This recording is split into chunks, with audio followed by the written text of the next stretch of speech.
The search for economic opportunities has been the primary driving force behind the increased migration of peoples across the geographic extent of the Chicago province.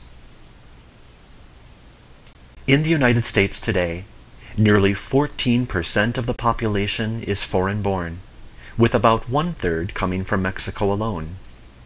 People of Latino descent number around 50 million out of a total population of 310 million.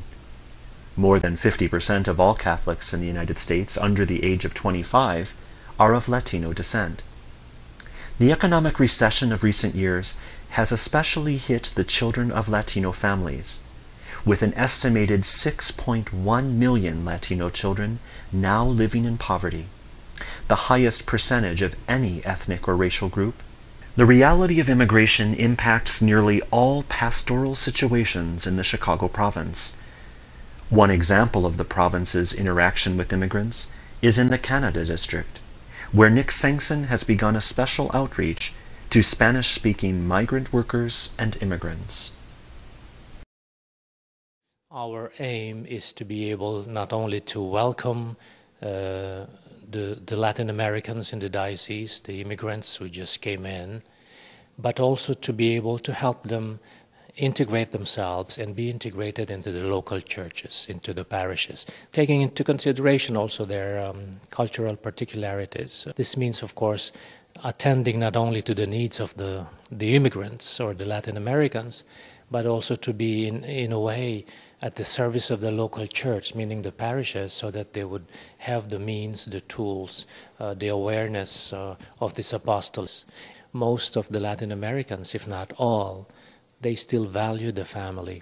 So if we integrate them, it's the whole family that is integrated. So you speak in terms of numbers coming in, but you also speak of a different kind of quality of faith where you have the cultural dimension. We are concentrated into answering to their needs. Most of it is personal, very human, but of course the religious side of their faith, which is sacraments, and then a spiritual direction. There's, of course, the human accompanying. There are probably three types of Latin Americans.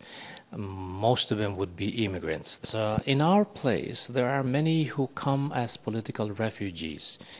The second type is the type of the so-called agricultural farm workers. Some of them, they start coming already in April.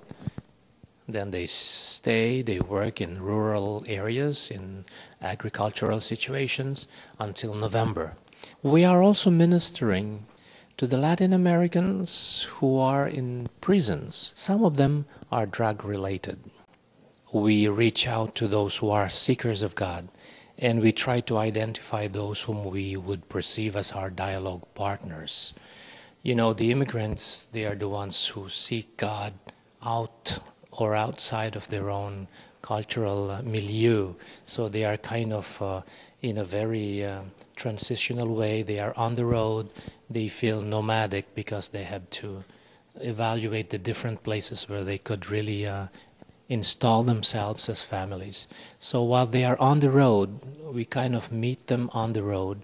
We identify them as seekers in the sense of trying to find the means to express their faith without losing their cultural origins, and then finding themselves in a newer situation, which is like for them to discover also that, well, actually, yes, the Church of the Lord is universal. To accompany them on their journeying, that's to me very dialogical. We reach out to them. What makes it prophetic, of course, is the Word of God that unites us. And when I say this, it's not superficial. I have learned a lot from these people